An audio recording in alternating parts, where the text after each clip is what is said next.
10 ans de douleur intense et indescriptible. Oui, il y a 10 ans que tout a basculé et les choses ne seront plus jamais pareilles. 10 ans à la recherche de la vérité. 10 ans de deuil. 10 ans sans voix. L'effroi qui résulte de cette incompréhensible disparition.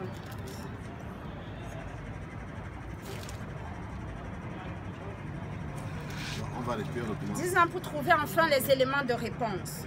La porte de la vérité a 2 clés. J'ai utilisé toutes les portes de la vérité, les 2 clés. L'étude et la souffrance. J'ai souffert. J'ai étudié pour savoir ce qui s'est passé. Je ne saurais jamais.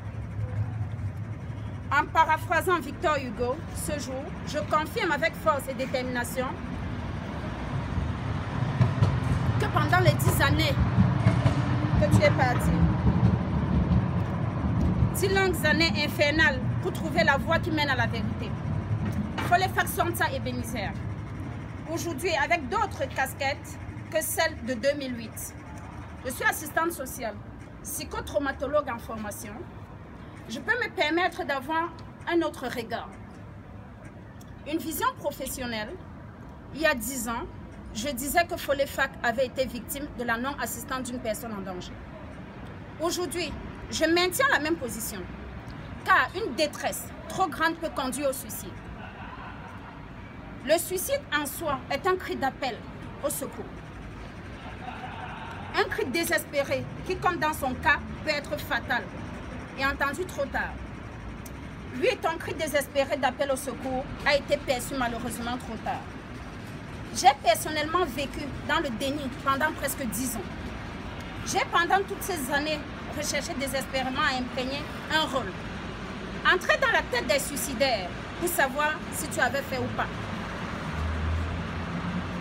Je connais quelqu'un, un frère, un ami, un confident, un héros, qui a arrêté de boire, qui a arrêté de faire rire ses proches, assumer ses responsabilités familiales, de jouir des délices de la vie. Il était en bonne santé, il semblait heureux et s'aimait la joie de vivre autour de lui, jusqu'à ce qu'il subisse le suicide. Pourquoi je parle de subir? On ne se suicide pas. On ne se suicide pas parce que je considère le suicide comme étant quelque chose dont nous sommes victimes. On est victime du suicide, on ne se suicide pas. Le suicide n'est pas un acte. Il nous saisit comme un vertige. Au moment où on s'attend le moins, on subit le suicide. Le suicide n'est pas une bravure ou un courage. C'est juste une impérieuse envie de paix. Envie d'avoir le dessus sur les circonstances qui nous semblent insupportables. J'insiste sur le suicide, pourquoi? Parce qu'on nous a fait entendre, après quelques années, qu'il s'était effectivement suicidé. Si j'accepte cette thèse du suicide, je clame encore et encore la vérité sur le fait qu'il a été victime de la non-assistance d'une personne en danger. J'insiste là-dessus.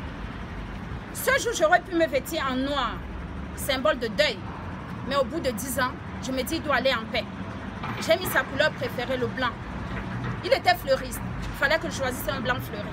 J'ai mis une fleur. J'aurais aimé que ce soit une fleur de son jardin. Mais malheureusement, il ne sera pas là. J'aurais aimé faire les études de psychotraumatologue pour être expert judiciaire. Pour lui ramener à la maison, comme d'habitude, les cas que j'ai rencontrés au palais de justice. Mais je fais les études de sciences criminelles pour trouver la vérité. La vérité sur ce que je ne saurais jamais. Parce qu'il n'est plus là.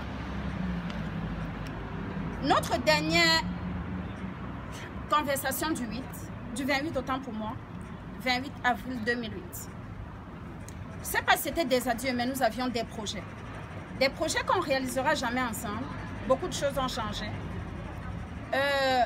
Les études de sciences criminelles ne faisaient pas partie du tout de mes projets. Aujourd'hui, je fais sciences criminelles parce que je veux comprendre ce qui n'a pas marché.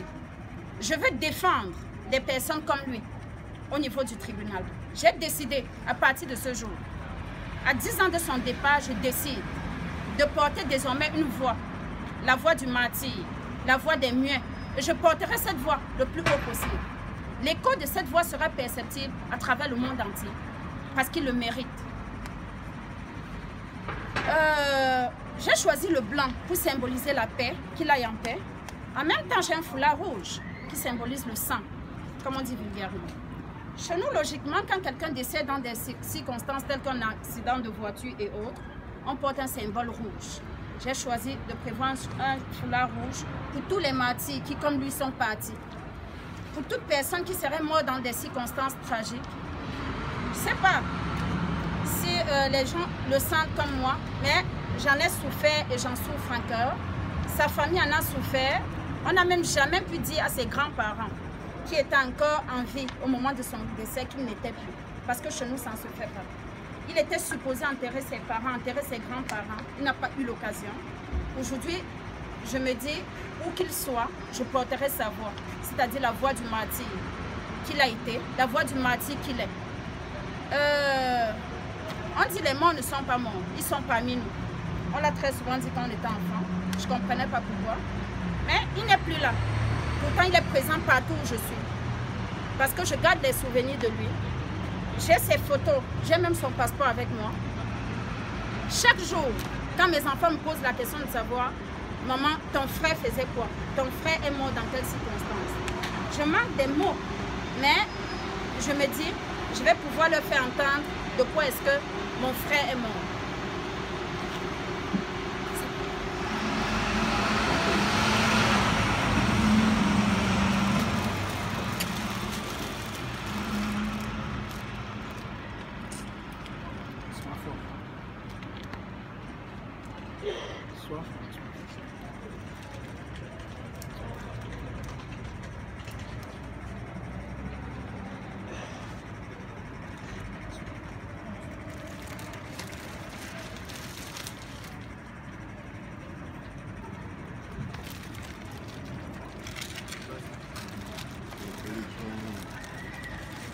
Voilà, après l'allocution d'Elodie,